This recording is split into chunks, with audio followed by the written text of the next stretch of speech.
say, and this one is the another one, which are connected, which are just connected to each other, and within that your complete assembly is existing. Okay, so this is something similar to the fans. So like for fan there are only 3 blades, whereas the fan that we are using within this fluid coupling are having many blades. Okay, so number of blades, you can just imagine this is like what we can say, रवी मराठीत सांगते, रवी जे ताक बनवायला वापरतो, it is just like that. Okay, so तुम्ही जेव्हा ती रवी फिरवता, it is getting just moved, the liquid is getting moved to the outer side. Okay, so it works something similar to that. Or you can imagine you might have observed working of your washing machines. Okay, whenever it is spinning, okay, so all your cloth is getting collected at the outer peripheral of that disc, that cylinder. Okay, so it is something the same thing. Whenever the fan inside this assembly is moving, the liquid which is present in this starts moving, and that will be just moved to the outer part, which is known as, because of the centrifugal force, your oil will be just moved to the outer peripheral of this disc. Okay, so basically it consists of two such rotors. Okay, one is at the input side, which is known as impeller. So two fans, as I said, rotor is nothing but, you can imagine there are two such fans are existing. The fan which is used at the input side, the rotor which we are using at the input side, is known as impeller. The rotor which is used at the output side is known as turbine, and this turbine is driven by the impeller. Okay, so this housing surrounds both units to make closed assembly, and in this assembly we are feeding the oil. As I said, two discs are connected together, and within these two discs your impeller and turbine is fitted. So whenever impeller is connected to the engine, okay, impeller side is connected to the engine, whereas your turbine side is connected to the gearbox. Okay, it is connected to the transmission. Okay, and the connection between this impeller and the turbine is done with the help of this oil. Okay, and whenever your both this impeller and turbine are moving, we are transmitting the input power to the engine power to the transmission. And whenever this impeller is not moving, or there is no movement of the turbine, so it will stop transmitting power to the engine, to the transmission. So is that clear? Whenever your outer turbine is not moving, there is no coupling or movement of oil is taking place, and hence there is no pressure on the output shaft or the shaft which is connected to the transmission, and that is known as disengaging your engine from the transmission system. So this is the tricky part, or this is one of the complicated parts of this automatic system. Okay, as I said, how it works: when impeller starts running, as the impeller is completely filled with the oil, due to centrifugal force, this oil is forced radially outwards. Okay, the impeller is designed such that the splashed oil will strike the vanes of the driven member. Okay, vanes of the driven members, vanes are nothing but blades of the driven member, and hence the runner is forced to move.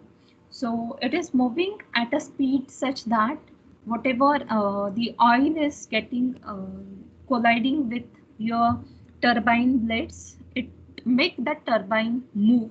It will put pressure such that your turbine starts moving. Okay, and hence the runner is forced to move in the same direction and tend to rotate at the same speed. Okay, so thus a torque converter is a type of fluid coupling which multiplies the torque when the output rotational speed is low. Okay, so it works in three different modes. One is stall. At stalls, the torque converter can produce maximum torque multiplication if the sufficient input power is applied. Okay, acceleration, the converter will produce torque multiplication that is less than what could be achieved under the stall condition. And coupling is when the turbine attains approximately 90% of the impeller speed. So that is known as coupling. So torque converter works very similar to a fluid coupling system. Okay, so it is as good as torque converter or fluid coupling. We are here using the word, the same word. Okay, fluid coupling is nothing but it's the principle which is used within the torque converter. So torque converter has ability to multiply torque lies in the stator. So how it is multiplying? So apart from your impeller and the turbine, so one more thing is existing which is known as, one more disc we are placing in between, which is known as stator. Stator is moving. Stator is responsible to move in only one direction, whereas your turbine can move in both the directions. Okay, it can rotate in both the directions. As I said, as the impeller is rotating, start rotating, your this fluid get just moved towards the outer.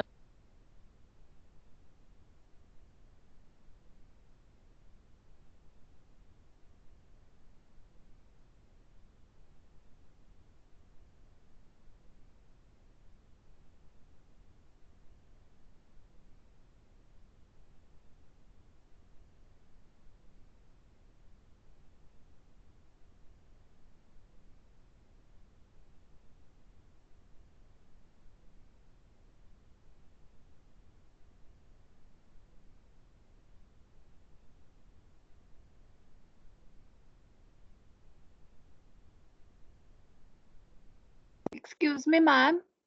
You are not audible. As the control is in your hand.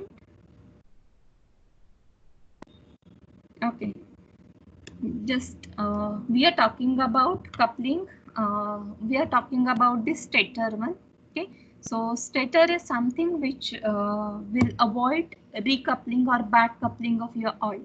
Okay, so it doesn't allow your oil to move in the backward direction. That is the job of stator basically. Okay, and again based on the speed of your stator, we can control the torque power. Okay, so this is how your torque converter works. Any doubt in this torque converter? Can you imagine exactly how this torque converter is and how it works? Okay, so whenever we want to couple your input engine power to the transmission, both your impeller as well as turbine are rotating, and by adjusting the stator rotation, we are adjusting the torque power. Okay, simple thing, you can just think of uh, rotating your impeller is moving the fluid which is responsible to just come in contact with the turbine, or it just forces the turbine to rotate. Okay, and hence your turbine is rotating, and that rotating speed will be connected to the transmission. Okay, this is how your engine speed get transmitted to the um, gear system or the transmission drive system through this fluid coupling.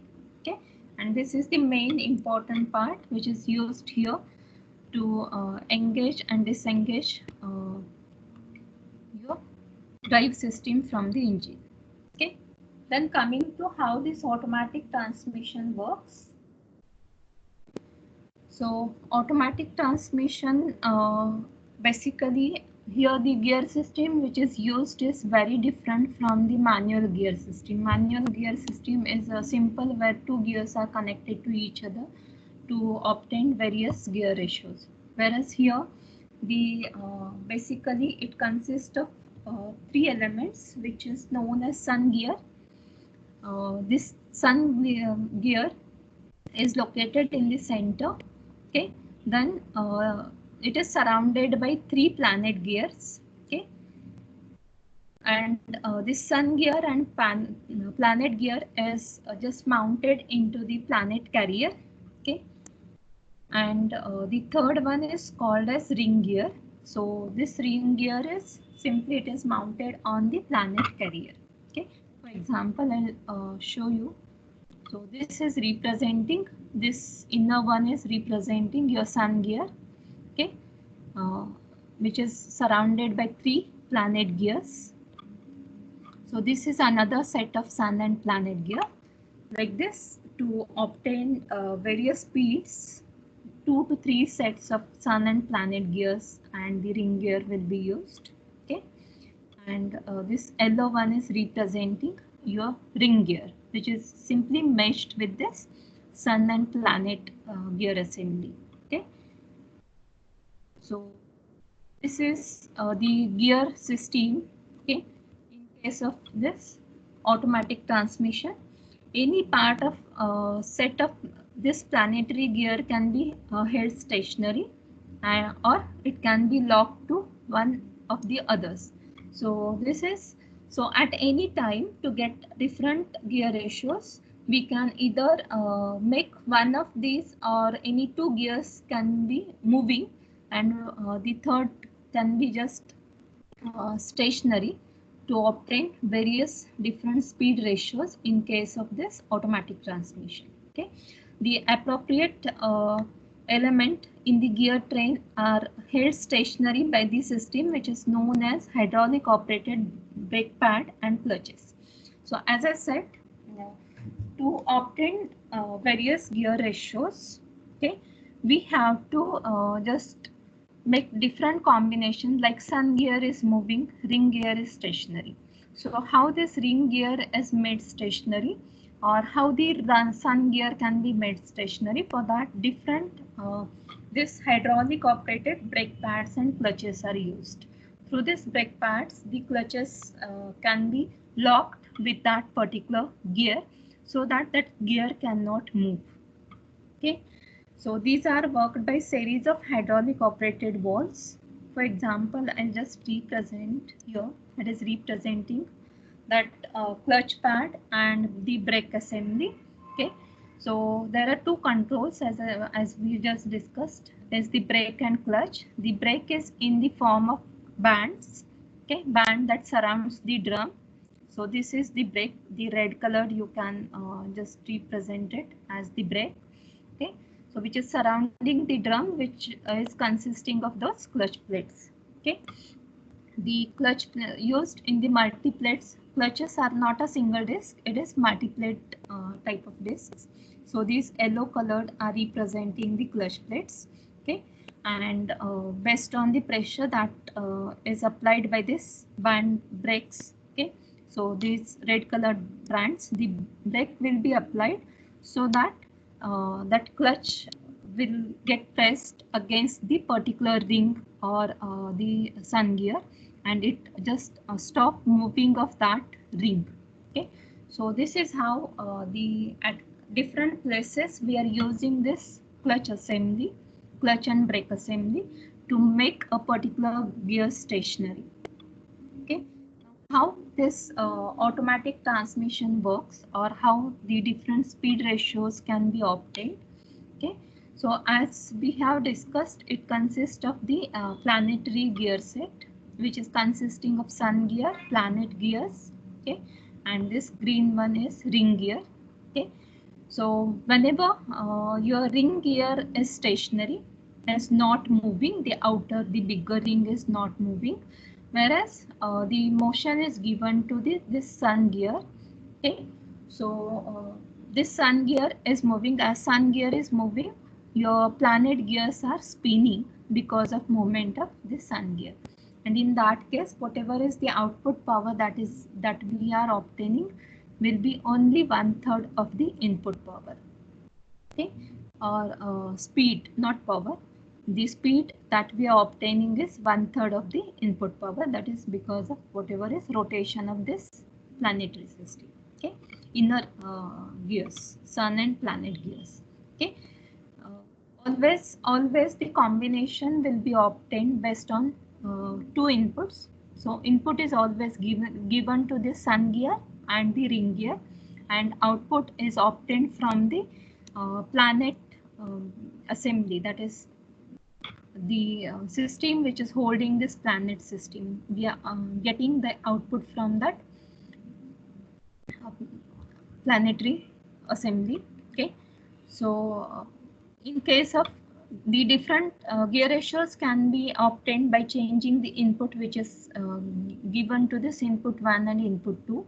If your input 1 and input 2 are equal, the speed of rotation of sun gear and the ring gear is same. In that case, the input power, the output power, or output speed is same as the input speed. If input to this ring gear is increased, that is input 2 is greater than input 1, in that case we are getting increase in the output speed. Okay, whereas in reverse gear, your ring gear is just rotating in the reverse direction, so that the complete assembly will rotate in the reverse direction and we are getting the reverse gear optic. Okay, so the same thing is represented over here. Okay, I'll just show you. These are the few combinations which are used to increase or decrease the speed.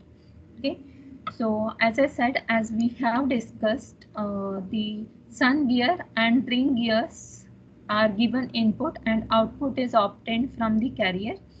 Depending on from where or which particular component is responsible to generate output, we are getting the direction, torque, and the different speeds. Okay, for example, if sun gear is rotating, ring gear is held stationary, output is obtained from the planet carrier. Okay, and that planet carrier output will result into increase in torque in the same direction, and there is maximum reduction in the speed. As we have discussed, the speed reduction is almost 1/3 of the input speed. Okay, so it's in this particular combination is resulting in reduction in the speed and hence increase in torque or power. Okay, but rotating in the same direction as that of the input engine direction. Okay, input direction. So sun gear is held stationary, carrier output is obtained from the planet carrier. Ring gear is given input, so in that case we are getting maximum minimum reduction in the speed. Okay, whereas if the output is obtained from the sun gear and input is given to this carrier, the complete assembly is rotating. Carrier means your ring gear, sun gear, as well as the planet, all three gears are rotating. Okay, okay, sun gear and planet gears are rotating, ring gear is stationary. In that case, we are getting maximum increase in the speed. Okay, so these are the various combinations. By setting these combinations, we can get variable speed and the direction change. Okay, so to understand this, we will just go through this video. Before that, I'll just if you're having any doubt, you can ask. I'll download this your attendance and I'll start the video then. Representing it will clear your idea how exactly your system works.